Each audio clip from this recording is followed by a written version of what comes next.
Figure it out yourself. That's what my wife Stephanie yelled as she gunned the engine and left me standing in a gas station parking lot in Billings, Montana. 200 miles from home in Denver, her sisters Jessica and Vanessa laughing in the back seat like it was the funniest thing they'd ever seen. My name's John. I'm 34, work construction for North Peak Engineering, and I'd been married to Stephanie for 8 years. We'd driven up here for her cousin's wedding, supposed to be a weekend getaway.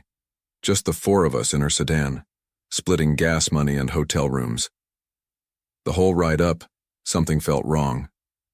Stephanie kept exchanging looks with her sisters in the rearview mirror, little whispered conversations when they thought I wasn't listening.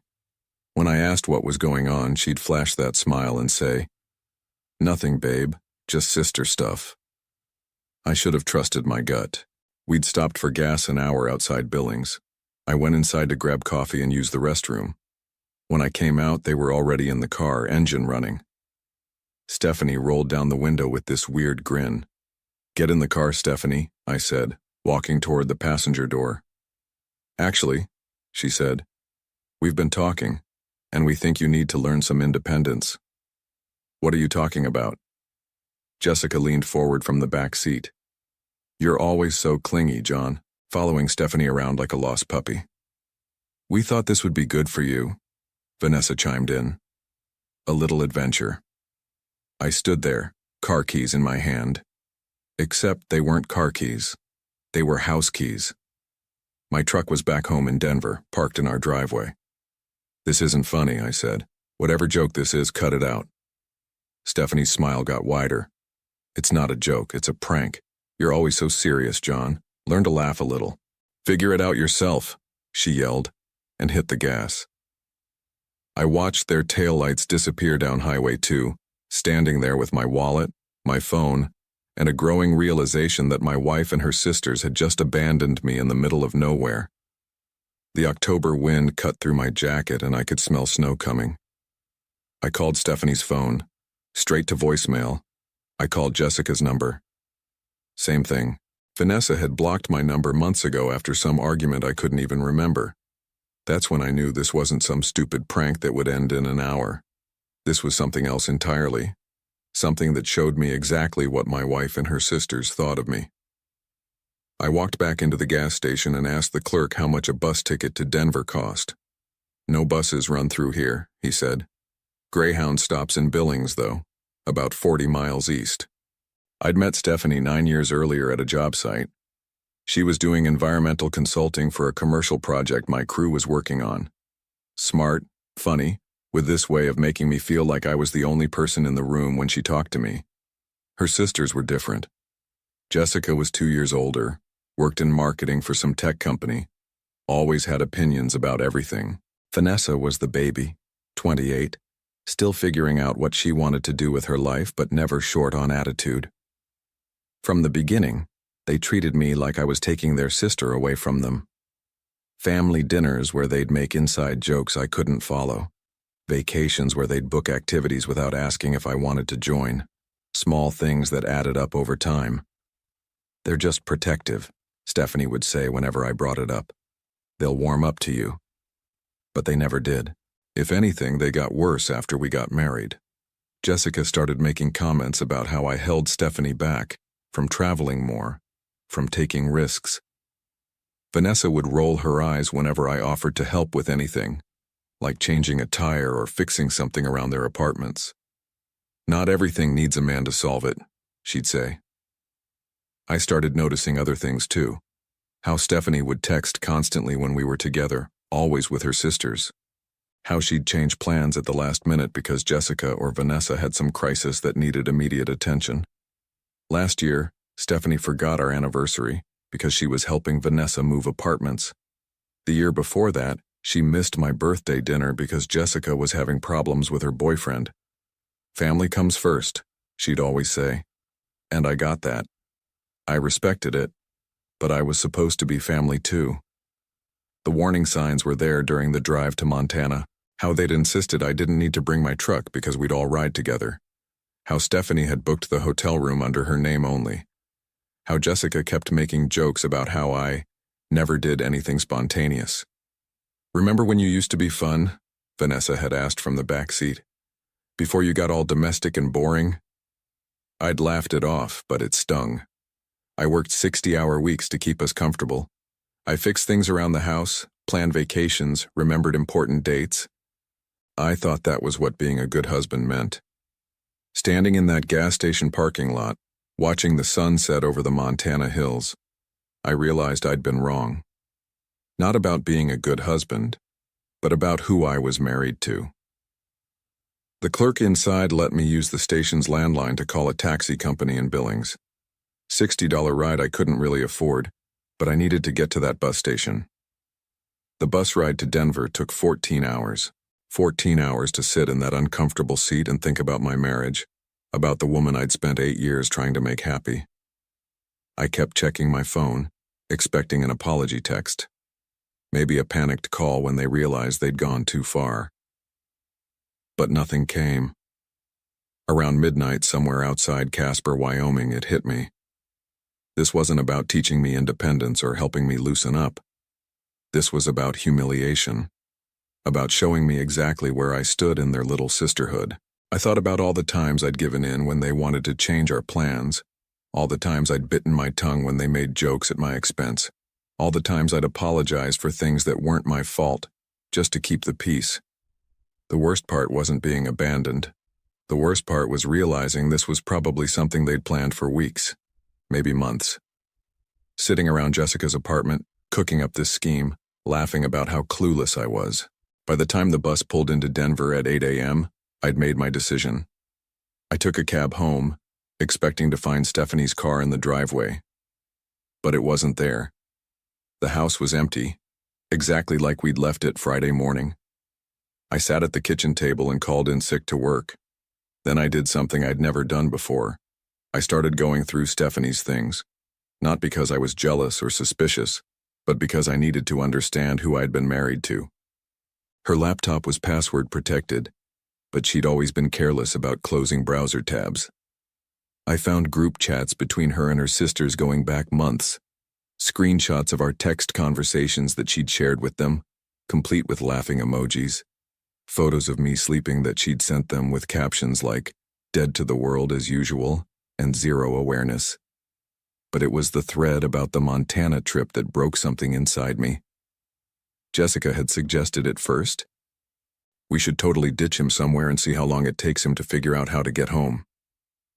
Vanessa. OMG, yes. He's so dependent on Steph for everything. Stephanie. You guys are terrible, but also, it would be hilarious. They'd planned every detail. The gas station stop, the story about needing independence, even the backup plan if I somehow made it home before them.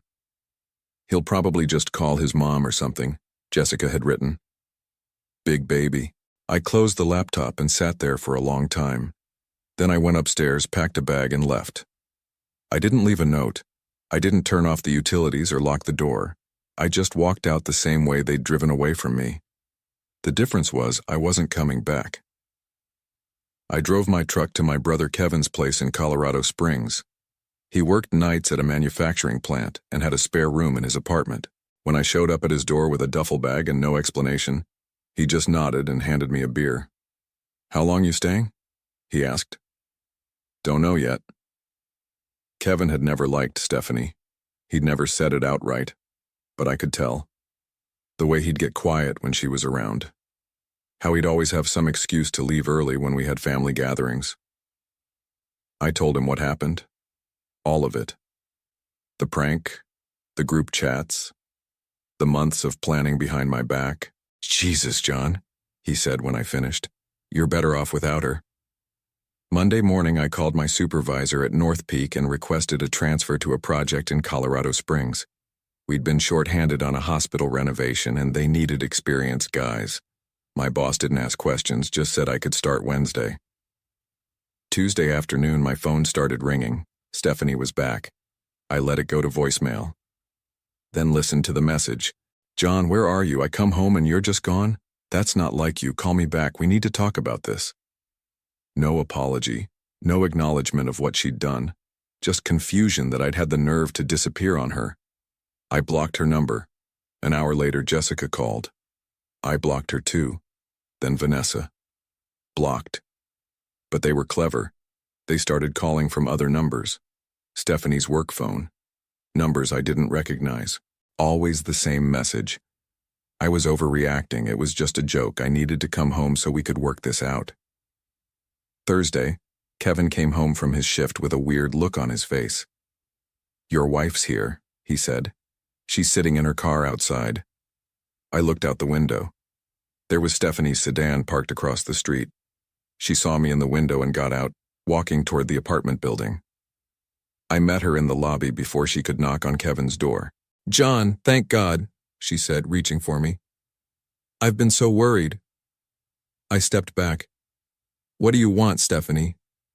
"I want you to come home. I want us to talk about this like adults." "Talk about what? How you abandoned me 200 miles from home? How you and your sisters planned it for months?" Her face changed.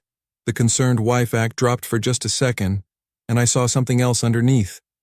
Irritation, like I was being unreasonable. "It was a prank, John." "You're acting like we committed a crime. You left me stranded, you laughed about it, you planned it for months." "Because you needed it," she said, and there it was. The real reason. "You're so dependent, so clingy. We thought if you had to figure something out on your own for once, maybe you'd grow up a little." The lobby was quiet except for the fluorescent lights humming overhead. I looked at this woman I'd been married to for 8 years and realized I didn't know her at all. "I'm not coming home," I said. "Don't be ridiculous. You can't just disappear because your feelings got hurt. Watch me." I turned and walked back to the elevator. She followed, talking faster now, making promises, threats, explanations that didn't make sense, but I stopped listening. When the elevator doors closed, she was still talking. Friday morning, I got a text from a number I didn't recognize. "This is Jessica. Stephanie's really upset. You need to fix this." I showed it to Kevin over coffee. "Change your number," he said. So I did. 3 weeks later, I was settling into my new routine. Work at the hospital site during the day, helping Kevin with his truck on weekends, learning what it felt like to make decisions without checking with someone first. I'd found a small apartment on the south side of Colorado Springs. Nothing fancy, but it was mine. No shared decisions about furniture or paint colors. No compromise on which shows to watch or what to have for dinner. For the first time in years, I felt like myself again. That's when my mother called. "John, honey, Stephanie came by the house." I'd been avoiding my parents' calls, not ready to explain the separation yet. But apparently Stephanie had no such hesitation. "What did she tell you?" I asked. "She said you're having some kind of breakdown, that you disappeared after a family trip and won't answer her calls." I could hear the worry in my mother's voice. Mom had always liked Stephanie, thought she was good for me. Stable, responsible. "It's not a breakdown, Mom. We're having problems." "What kind of problems that can't be worked out?" I didn't want to get into details. Didn't want to explain the group chats or the planning or the months of subtle cruelty that had led up to that moment in Montana. It would sound petty, like I was overreacting to a joke. "I'll call you later, Mom. I need to think about some things." But after I hung up, I realized Stephanie was still playing the game, still controlling the narrative, making me look like the unstable one, the one who'd abandoned his marriage over nothing. I drove back to Denver that weekend. Not to the house Stephanie and I had shared, but to my buddy Marcus's place. He worked construction too, had been at my wedding. "Heard you and Stephanie split up," he said when I showed up at his door. "Sorry, man. What did you hear?" "Just that you took off after some fight." She seemed pretty torn up about it. There it was again, Stephanie's version of events, where I was the bad guy who'd overreacted and abandoned his wife. Marcus offered me a beer and we sat on his back porch. I told him the real story, all of it. "That's messed up," he said when I finished. "Why would she do something like that?" "I think she wanted me gone," I said. "Not permanently, but I think she liked having the power to hurt me, to show me how little I mattered." Marcus was quiet for a while.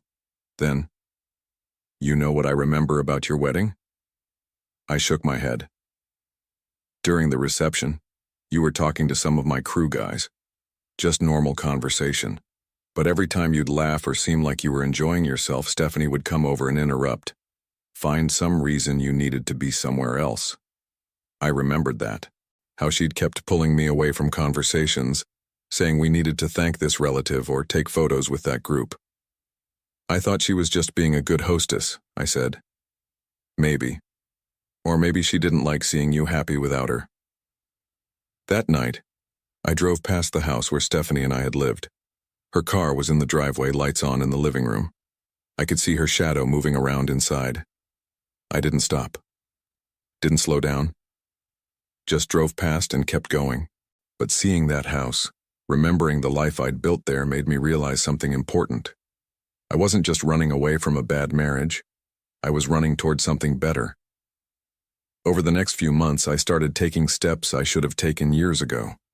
I opened my own bank account, transferred my half of our savings, found a lawyer who specialized in divorce cases. The lawyer, a straightforward woman named Patricia Coleman, listened to my story without judgment. "Do you have documentation of the harassment?" she asked. I showed her the blocked numbers on my phone, the messages from Jessica and Vanessa, the way they'd been calling my workplace. "And you said she went to your parents' house?" "Yeah, told them I was having a breakdown." Patricia made notes on her legal pad. "We can work with this. Colorado is a no-fault divorce state, but the harassment could be relevant for other purposes." I signed the papers that afternoon. Patricia would handle serving Stephanie and starting the proceedings. "One more thing," she said as I was leaving. "Don't engage with any contact attempts. Don't respond to calls, texts, or in-person visits.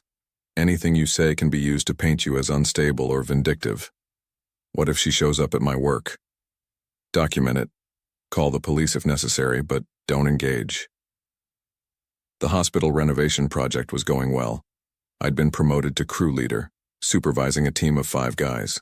The work was steady, the pay was decent, and nobody cared about my personal life as long as I showed up and did my job. I started taking evening classes at the community college.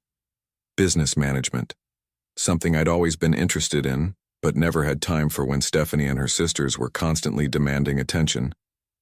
For the first time in years, I had space to think, to figure out what I actually wanted instead of just reacting to what other people expected. 2 months after I'd filed for divorce, Kevin called me at work. "That lawyer of yours wants to talk to you. Says it's important." I met Patricia at her office that afternoon.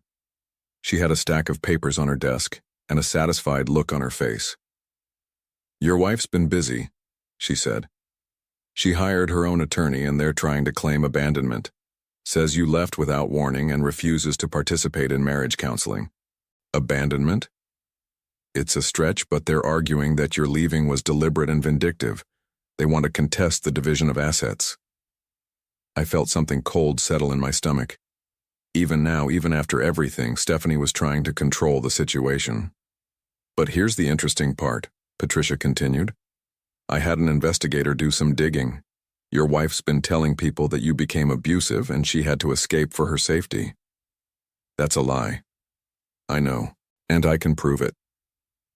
The investigator found social media posts from the weekend you were abandoned. Photos of your wife and her sisters celebrating at some bar in Billings. Captions about girls' weekend and freedom. She showed me printouts of Instagram posts. Stephanie and her sisters raising shot glasses, huge smiles, posted at 11 p.m. the same day they'd left me at that gas station. "This destroys their narrative," Patricia said. "They can't claim they were afraid of you while simultaneously celebrating your absence." I stared at the photos. In one of them, Jessica was wearing my Denver Broncos cap, the one I'd left in the car when I went into the gas station. "There's more," Patricia said. The investigator also found the group chat messages. Your wife was careless about her privacy settings. She handed me another stack of papers. Screenshots of the conversations I'd seen on Stephanie's laptop, plus dozens more I hadn't found. Months of planning, laughing about my reactions, making bets about how long it would take me to crawl back home.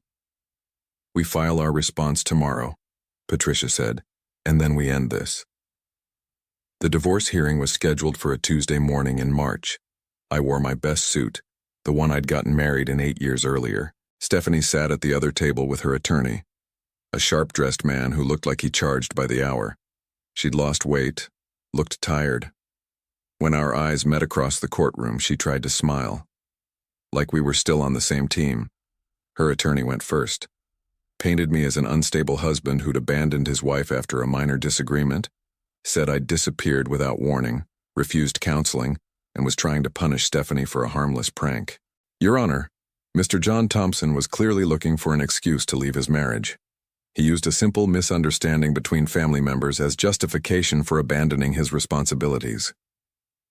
Patricia stood up when it was our turn. She was calm, professional, deadly. Your Honor, I'd like to submit evidence that contradicts the petitioner's claims. She handed the judge the stack of screenshots, the social media posts, the documented harassment. Piece by piece, she dismantled Stephanie's story. These are text messages between the petitioner and her sisters, planning what they call a prank for months in advance. Here are social media posts from the night they abandoned my client, celebrating their actions. And here are records of continued harassment after my client requested no contact. The judge reviewed the documents in silence. Stephanie's attorney whispered urgently to her, but I could see the panic in her face. Furthermore, Patricia continued, the petitioner has been spreading false claims about my client's mental state and character to mutual friends and family members. This is a pattern of manipulation and emotional abuse, not the actions of a concerned spouse. When the judge finally looked up, his expression was neutral but firm. Based on the evidence presented, I'm granting the divorce as requested. Assets will be divided equally, with no spousal support awarded to either party. The court finds no evidence of abandonment or abuse by the respondent. Stephanie tried to approach me in the courthouse hallway, but Patricia stepped between us. No contact, she said firmly. The order is still in effect. I walked to my truck without looking back. 3 years after that gas station in Montana, it was finally over. The business management courses paid off. 6 months later, I started my own construction company, Thompson Contracting. Small jobs at first, bathroom renovations, deck repairs. But the work was steady, and the customers appreciated having someone who showed up on time and did what he promised. Kevin became my first employee. Then Marcus joined us when word got around that we were honest contractors who didn't cut corners. I bought a small house on the west side of Colorado Springs. Nothing fancy, but it had a garage for my tools and a yard where I could think. No shared decisions, no committee meetings about paint colors. About a year after the divorce was final, I ran into Marcus at the hardware store. You hear about Stephanie? He asked. I hadn't thought about her in months. What about her? Divorced again. Married some guy from her work 6 months after your divorce was final. Lasted about a year. I picked up the screws I'd come for and headed toward the checkout. Don't you want to know what happened? Marcus called after me. Not really, and I meant it. Stephanie and her sisters eventually faced the consequences of their actions. Jessica lost her marketing job after her harassment of me created liability issues for her company. Vanessa's attempts to spread false stories about me backfired when mutual friends compared notes and realized she was lying. Stephanie's quick remarriage and subsequent divorce damaged her reputation in our old social circle, leaving her increasingly isolated from the very people she'd tried to impress. Some lessons can only be learned the hard way.